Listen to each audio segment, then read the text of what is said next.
Bonjour, c'est Fabien. Dans cette vidéo, je partage avec vous comment rediriger un nom de domaine avec OVH. Alors, deux solutions. Première solution, aller directement sur son serveur FTP, dans la partie hébergement, se connecter sur son site et ajouter un petit fichier htaccess pour faire la redirection. J'en ai déjà parlé dans une précédente vidéo, je vous mettrai le lien dans la description. Autre possibilité, le faire directement dans l'espace administration d'OVH. Et c'est l'objet de cette vidéo aujourd'hui. Pour ça, on se connecte sur OVH Manager. Ensuite, on se connecte sur l'onglet Web Cloud, une fois qu'on est arrivé au niveau de l'espace d'hébergement, donc d'administration d'OVH. Et on va aller sur Domaine. On va sur le domaine que l'on souhaite rediriger. Donc pour l'exemple, ça va être exceled.com. Et ici, on indique tout simplement redirection. Donc on clique sur l'onglet redirection, on a les différentes redirections actuellement au niveau, qui ont été mises en place au niveau du nom de domaine. On peut voir qu'il y a différentes parties. Ici, ça correspond principalement aux emails. Ici, c'est le serveur FTP et on a notamment le lien entre le nom de domaine et le serveur d'hébergement, son adresse IP, ou encore le fait que j'ai redirigé le www.exceled.com vers directement le nom de domaine sans les 3 W. Donc pour faire une redirection, on va cliquer sur ajouter une redirection. On indique ce qu'on souhaite rediriger. Par exemple, je peux indiquer que je souhaite rediriger le nom de domaine exceled.com. Soit je souhaite rediriger par exemple un sous-domaine. Imaginons que j'ai un sous-domaine qui s'appelle comme ceci, sous-domaine.exceled.com. Je pourrais rediriger ce nom de domaine. Si je souhaite rediriger mon nom de domaine complet, eh bien je vais directement le laisser vide. J'aurais pu également faire le www et le rediriger vers autre chose. Je vais laisser vide. Ensuite, deux possibilités. Soit je redirige vers une adresse web, et auquel cas je peux faire une redirection qui sera visible ou invisible, ou alors vers un serveur OVH. Donc moi je vais choisir vers une adresse web directement.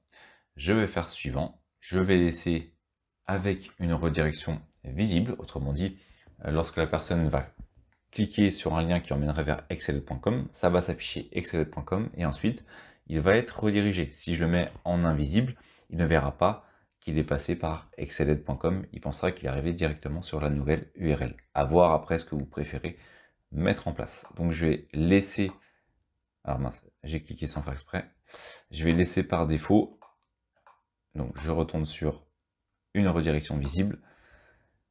Et soit ici on indique que c'est quelque chose qui va être permanent, donc par exemple imaginons une migration de nom de domaine, et bien si je migre mon nom de domaine vers un autre nom de domaine, je vais laisser permanent puisque ça sera permanent toujours, soit c'est quelque chose de temporaire, auquel cas je choisis la redirection 302. Nous on va indiquer que cette redirection sera permanente, et ensuite je vais tout simplement indiquer l'URL de cette fameuse cible, là où mon nom de domaine désormais va rediriger. Je vais par exemple prendre mon blog, et je vais cliquer sur suivant. Donc, résumé de la redirection, le domaine qui va être redirigé exceled.com avec une redirection qui sera visible. On verra exceled.com dans l'URL, on ne sera pas directement redirigé vers Numérion. On verra que ça s'affiche exceled.com et ensuite la direction se fera. On dira que ce sera quelque chose de permanent. Donc ça sert notamment au moteur de recherche pour le référencement, pour leur expliquer que désormais le nom de domaine a migré par exemple, et qu'il faut prendre en compte les nouvelles URL. Ensuite, je peux confirmer l'écrasement de la redirection actuelle, et je vais tout simplement valider. Alors ce que je vous conseille également, c'est d'exporter avant en CSV les paramétrages qui ont été faits, ou alors de faire une capture d'écran. Comme ça, si jamais il y a un problème, eh ben, vous pourrez remettre les différents paramètres qui étaient auparavant existants. Donc, je vais cliquer sur valider. Et donc, ma nouvelle demande d'ajout a été prise en compte. Désormais, j'ai juste à patienter le temps que cette dernière fonctionne. Alors, ça peut prendre un petit peu de temps, donc on va patienter le temps que ça se fasse. Donc, après avoir patienté un petit peu, je vais tenter de faire la redirection. Hop, on me dit exceled.com. Donc, je vais cliquer et comme on peut le voir, ça me redirige directement vers mon nouveau nom de domaine, donc numelion.com. Si vous souhaitez modifier les éléments, vous pouvez également modifier directement en faisant ici modifier. Voilà, j'espère que cette vidéo vous sera utile pour mettre en place vos propres redirections avec OVH.